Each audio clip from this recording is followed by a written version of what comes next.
I call the member for Coogee. Thank you, Mr. Speaker. I rise to speak today on this matter of public importance on Terrorism and Homicide Victims Remembrance Day. This morning I attended the 8th Bali commemoration ceremony in Coogee.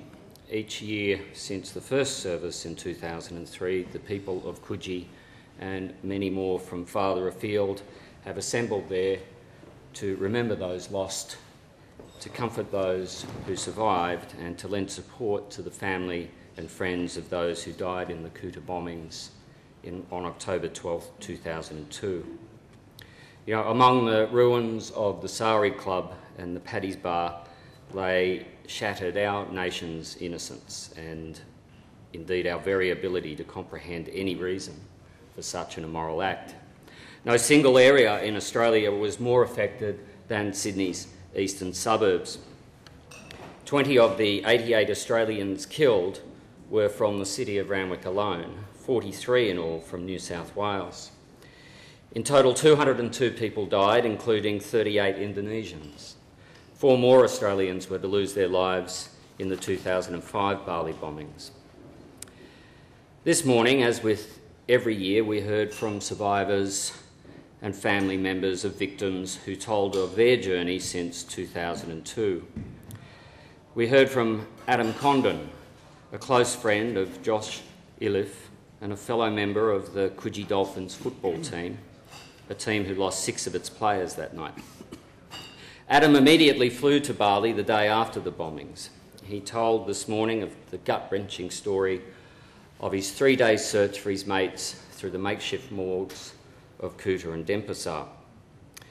We heard from a father, Alan Roberts, whose son Ben was airlifted from Bali soon after the attack and clung precariously to life for 26 days in a Singapore hospital before he finally succumbed to infection. Mr. Deputy Speaker, over the years I've heard so many of these stories, and every year I again see the pain in the teller's eyes. I've heard the grisly accounts of that terrible night from friends, families, from victims and rescuers, and heard of the ceaseless pain they've all been left to bear. It has taken many, many years and much support just for these lives to return to some semblance of normality. When I was the Mayor of Randwick, I met with Sandra Hardman and I heard her story. Sandra lost her son James in Bali. But as James was not a local, she was distressed that there was no memorial that bore his name, or indeed the names of the 23 other victims of New South Wales who were not from Sydney's east.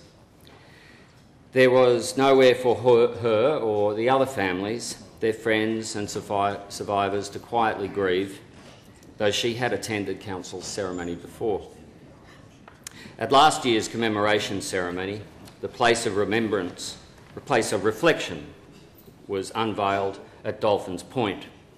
The fine sandstone monument lists the names of all 43 New South Wales residents who perished in the 2002 bombings. The place of reflection takes its place beside the beautiful sculpture of the 3 linked bronze figures which symbolise life, growth and hope. They're bowed in sorrow, they offer comfort and they support each other. Dolphins Point, a beautiful headland, was named in honour of the team of the 6 deceased football players, and it's truly become a place of remembrance, a place of reflection and a place of peace. It's a place of quiet contemplation to remember their names, to see their faces, to see their smiles, to honour their youth, their beauty and their innocence. The memorial pays tribute to unity and strength in the face of tragedy, but importantly, it also acknowledges the volunteers, the medical workers, the police and the defence forces and the many others who selflessly assisted in the aftermath of the attack. Mr. Acting Speaker, the pain and mourning will go on for a lifetime. You know, nowhere could such unspeakable evil be more contrary to the serene nature of the Balinese people, you know, who for so many years have warmly welcomed Australians who venture to their once idyllic little island home. It's hard to imagine what possible good could ever emerge from acts of such inconceivable evil that we witnessed on October 12, 2002.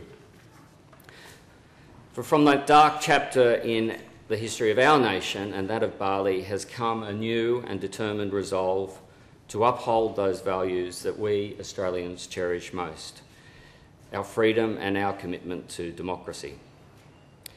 Premier Barry O'Farrell at the ceremony this morning quoted Benazir Bhutto, "Democracy is necessary to peace and to undermining the forces of terrorism."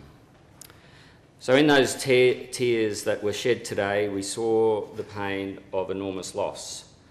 But in those tears, there glistened determination to carry on, strength to never yield to terror, and resolve to never forget.